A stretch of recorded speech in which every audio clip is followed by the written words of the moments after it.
આપણે છે ઈ ગયા લેક્ચરમાં વાત કરી હતી કે સાવ નવા વિષય એટલે એસપી ની અંદર છે તે મળ્યા છીએ આપણે તેની અંદર ગુણ ભારાંક છે એની ચર્ચા કરતા ભૂલી ગયા હતા આપણે આ બીજા લેક્ચરમાં વાત કરીએ જો પહેલા તમારા એસપી ના જે પાંચ પાઠો છે એ પાંચે પાંચ પાઠમાંથી 5 ગુણનો પ્રશ્ન પૂછાય તો વિદ્યાર્થી મિત્રો વિચારી લ્યો કે તમારા 25 માર્ક છે એ આગલા પાઠમાંથી જ આવશે જે 5 ગુણનો છે એટલે પત્ર પૂછાઈ જાય એ જ વિચારી લેવાનું તમારે એફ સેશન અને ઈ સેશન આ બે સેશનની અંદર વધારે પ્રમાણમાં તમારે પત્ર જ પૂછાશે પત્ર લખતા તમને આવડે જેવા આવડે એવા લખીને આવવાના છે કોરા કોઈ મૂકવાના નથી તો આ વિદ્યાર્થી મિત્રો આ પાઠ 5 ચોથાનું છે ગુણ ભારાંક કુલ 6 છે એમાંથી 5 ગુણનો એક પ્રશ્ન અને એક વિકલ્પ અથવા એક માર્કનો પ્રશ્ન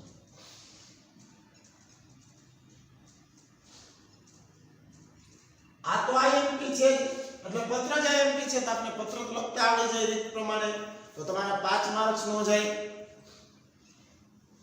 હવે અહીંયા આપણે ગયા લેક્ચરની અંદર વીમા સેવા અંગેના પત્રોની જે વાત કરી હતી તો એમાં વીમાની જરૂરિયાત શા માટે વીમો કોણ ઉતરાવી શકે કોના માટે વીમો હોઈ શકે એના વિશે વાત કરી હતી વાસ્તવમાં વીમો છે અનિશ્ચિત બાબતો છે એ ધારણ કરેલા વ્યક્તિઓ જે હોય તેના માટે નાણાકીય નુકસાન સામે રક્ષણ છે એ આપે છે વીમો એ વીમાધારક અને વીમા આપનાર વચ્ચે થતો એવો લેખિત કરાર છે જો આમાં ઉલ્લેખ નથી પણ જૂની વાણિજ્યની અંદર એને લેખિત કરાર તરીકે ઉલ્લેખ કરવામાં આવ્યો છે વીમાધારક દ્વારા નિશ્ચિત સમયગાળામાં રકમ ચૂકવાતી પ્રીમિયમના બદલામાં ઉંમર મૃત્યુ કે જેનું જોખમ છે એને આરક્ષિત એટલે રક્ષણ આપવાનું કાર્ય કરતું જોવા મળે છે આવી ઘટનાઓ બનતી જોવા મળે છે નાણાંના વળતર સ્વરૂપે ભરપાઈ કરી આપવામાં આવે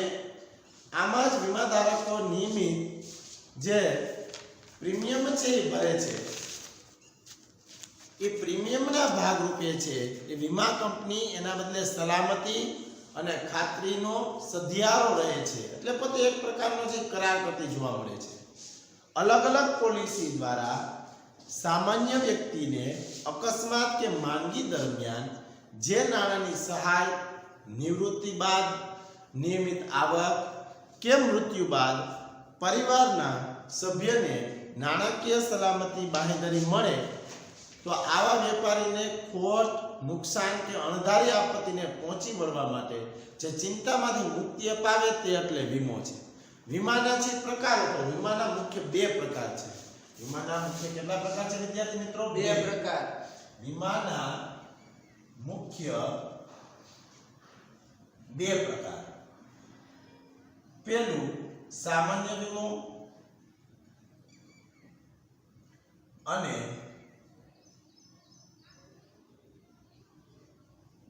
બીજું હયાતીનો વીમો વીમાના છે એ મુખ્ય 2 પ્રકાર છે સામાન્ય વીમો હયાતીનો વીમો અથવા જીવન વીમો તરીકે પણ ઓળખવામાં આવે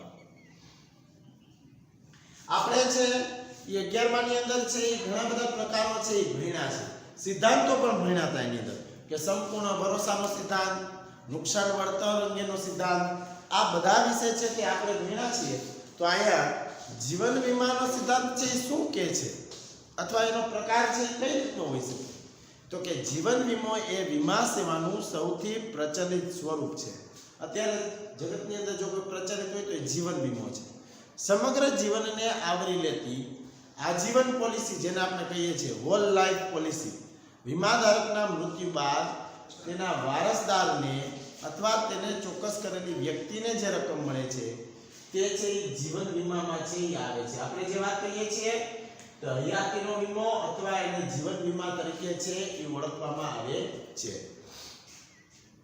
હયાતી દરમિયાન એટલે કે વ્યક્તિ જીવતો હોય તે દરમિયાન મુદત વીમા પોલિસીની ખાસિયત મુજબ ચોક્કસ નક્કી કરેલી મુદત અથવા વીમાધારકને સમયાંતરે નિયમિત આવક છે એ મળતી જોવા મળે છે અકસ્માતે સામે વધારાનું રક્ષણ આપતી વીમા પોલિસી એટલે કે એક્સિડન્ટ પોલિસી આધુનિક સમયની વિટંબણા અનુસાર રસ્તા રેલ હવાઈ વાહન, આવી શક્યતા વધતી જાય છે. અત્યારે જો સામાન્યમાં સામાન્ય માણસ હોય તો એની પાસે પણ છે એક નાની એવી ગાડી તો હોય જ, ટુ વ્હીલ તો ઘરમાં હોય, તો બધા લોકો એક ધારા ટુ વ્હીલ લઈને નીકળશે તો એ ટુ વ્હીલ છે વિચાર કરી લો વિદ્યાર્થી મિત્રો કે કેટલા લોકો છે એકી સાથે નીકળે તો ક્યાંક તો એક્સિડન્ટ થવાનો ભય રહેશે ને. તો આ ભયને પહોંચી વળવા માટે આ રસ્તા છે, પુલ છે, હવાઈ છે, આ બધાને પહોંચી વળવા માટે છે તે વીમાધારક જે વીમો છે એ લે છે, એ જાનહાનિ માટે છે, એ પોતે બતાવતો હોય છે. આમ જાનહાનિને વધારાના રકમને છે એનો લાભ મળે છે.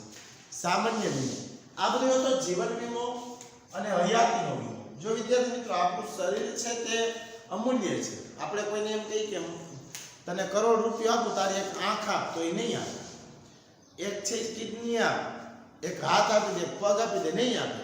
તો આપણો વિચાર કરી લો કે આપણા શરીરની કિંમત કેવડી થઈ. તો આપણે આપણા શરીર ઉપર આપણી જેટલો પણ વીમો લઈએ એટલો ઓછો છે. એટલે આ છે એ જીવન વીમો અથવા હયાતીનો વીમો છે. સામાન્ય વીમા એટલે તો થોડાક જ નાની નાની કક્ષાના વીમાની વાત કરવાની છે. માંદગી દરમિયાન રક્ષણ આપતી પોલિસી આધુનિક સમયમાં શારીરિક અને માનસિક શ્રમ તેમજ તણાવને કારણે બીમારીનું પ્રમાણ નાની ઉંમરથી વધ્યું છે. આપને ખબર છે કે 30 વર્ષની વ્યક્તિ હોય એને પણ છે એ બીપીની ટીકડી લેવી પડતી હોય. આ નાની ઉંમરમાં છે કારણ કે એ પોતે ટેન્શનમાં હોય અથવા પોતે છે એ બધા ડિપ્રેશનમાં આવી જતા હોય ત્યારે પણ છે એ લોકોને આવી બીમારી છે થતી જોવા મળે છે. અત્યારના સમયની વાત કરું છું. વીમાધારકે તેની પોતાની માંદગી માટે જરૂરી સારવાર, દવાઓ, ઓપરેશન માટે જે નાણાકીય ખર્ચના રક્ષણ માટે છે વીમો ઉતરાવતી હોય છે. આ સામાન્ય વીમો છે વિદ્યાર્થી મિત્રો. આગના જોખમ સામેનો વીમો, ફાયર ઇન્સ્યોરન્સ, ઘરેલું તથા વ્યવસાયિક ભવોના તેમજ તેમાં રહેલા સામગ્રીના આગથી થતા નુકસાન સામે રક્ષણનો વીમો. આ પોલિસીને અનુમતિ અનુસાર વાવાઝોડું, પૂર, ભૂકંપ, કુદરતી માનવ સર્જિત આફતોમાં વિસ્તારવામાં આવી છે. સમુદ્રી વ્યાપારી હોય જે માઇનર ઇન્સ્યોરન્સ, આ વીમા અંતર્ગત જહાજ, તેમાં રહેલો સામાન, પછી ચાલક દળ, મુસાફરો, ત્યાર પછી તેમની માલિકીની જવાબદારીઓ એ બધાનો સમાવેશ છે એની અંદર થતો જોવા મળે છે. આગ હોય, વાવાઝોડું હોય કે અન્ય સમુદ્રી જોખમ હોય એની સામે રક્ષણ છે એ આપે છે. ત્રાહિત પક્ષ, ત્રીજી વ્યક્તિ, થર્ડ પાર્ટી વીમો આપણે જેને કહીએ છીએ, તે નુકસાન પણ આવરી લેતું જોવા મળે છે થર્ડ પાર્ટી વીમાની અંદર. વાહન અંગેના જોખમો સામેનો વીમો એટલે motor vehicles insurance, car, truck, motorcycle જેવા વાહનોને નુકસાન અને ચોરી સામે રક્ષણ આપે છે.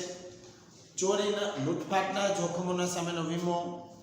ત્યાર પછી વીમાથી આરક્ષિત થયેલી જગ્યાનો એટલે કે ચોરી, લૂંટફાટના આશયથી થતા નુકસાન સામેના રક્ષણ માટેનો વીમો. આ ઉપરાંત પાક, પશુધન, બાંહેધરી જામીનગીરી અંગેના જોખમોનો વીમો હોય છે. આમ વીમાની સેવાઓ છે એ ઘણી બધી ઉપલબ્ધ થતી જોવા મળે છે. આ વીમા સેવાને નુકસાન ભરપાઈ કરી આપવાના સિદ્ધાંતો પર છે એ રચાયેલું છે એ જોવા મળે છે. જેમાં અગાઉથી યોગ્ય પોલિસીની ખરીદી અને નિયમિત પ્રીમિયમનું ભરવાનું સ્વીકારવામાં આવ્યું છે. નિયત એટલે નક્કી કરેલા પ્રીમિયમ ભર્યા બાદ વીમાધારકને મોટી ચિંતામાંથી છે પોતે મુક્ત થાય છે. શા માટે? તો કે ભાઈ એને જે વીમો ઉતરાવ્યો છે તેના બદલામાં એને પૈસા તો મળવાના છે. એટલે આ હતા વીમાના મુખ્ય છે બે પ્રકારો. હવે આપણે નેક્સ્ટ લેક્ચરમાં છે એ વીમાના પત્રનો છે પત્ર વ્યવહારની છે એ વાતો કરશું. જો વિદ્યાર્થી મિત્રો આપણે છે એ વીમાના પ્રકારો બે જોયા છે, સામાન્ય વીમો અને જિંદગીનો વીમો. જિંદગીનો વીમો એટલે ખાસ વીમો છે કે આપણી જે હયાતી હોય, આપણા જે કંઈ જ્યારે જીવીએ છીએ ત્યાં સુધી, આપણા મૃત્યુ બાદ આપણે આજીવન જેને વીમો કહીએ છીએ તે આપણા મૃત્યુ બાદ છે એ કોઈ બીજી વ્યક્તિને મળે, આપણા વારસદારને મળે, જેથી આપણી પછીની પેઢી છે યોગ્ય વીમો છે એના દ્વારા પોતે પોતાનું ભરણ પોષણ છે એ કરી શકે છે નિશ્ચિત આવકમાંથી. પોલિસી વીમો જેને આપણે કહીએ છીએ, વાહન વ્યવહારનો જે અકસ્માત થતો હોય તો તેને કારણે પણ છે એ નુકસાન થતું હોય તો નુકસાનને ભરપાઈ કરવા માટેનો જે વીમો હોય તો તે છે એ જીવન વીમો છે. સામાન્ય વીમા એટલે રોજબરોજના જે કંઈ થતા હોય, દાખલા તરીકે જેને જેવું કામ ધંધો, જે વ્યક્તિ જેવા કામમાં છે એ રોકાય નહીં તો એ વ્યક્તિ છે એ એવો વીમો છે એ ઉતરાવતી હોય. દાખલા તરીકે કોઈ આગના ભયથી છે એ થતું હોય તો આગના ભયથી જ્યારે વીમો થતો હોય તો એ આગથી નુકસાન થાય તો એના માટેનો પછી કોઈ દરિયાઈ જહાજની અંદર હોય તો એનો વીમો લેતું હોય છે. જો વીમો ઘણી બધી આપણે જેમ વખારોના સામાન્ય વિશિષ્ટ પ્રકારો હોય તેમ વીમાના પણ છે ઘણા બધા પ્રકારો છે એ જોવા મળે છે. એટલે જોખમ અંગેનો છે વીમો, જો પશુધન હોય તો એ પશુધનનો પણ છે વીમો આપણે લેતા હોય છે, એની બાંહેધરી આપતા હોય છે, જામીનગીરી ઉપર છે એ વીમો લેતા હોય છે. એટલે આવી રીતનું છે એ વીમાનું છે એ પ્રકારો આપણે જોયા. હવે આપણે નેક્સ્ટ લેક્ચરમાં એના નમૂનાના છે પત્રો વિશે વાત કરશું.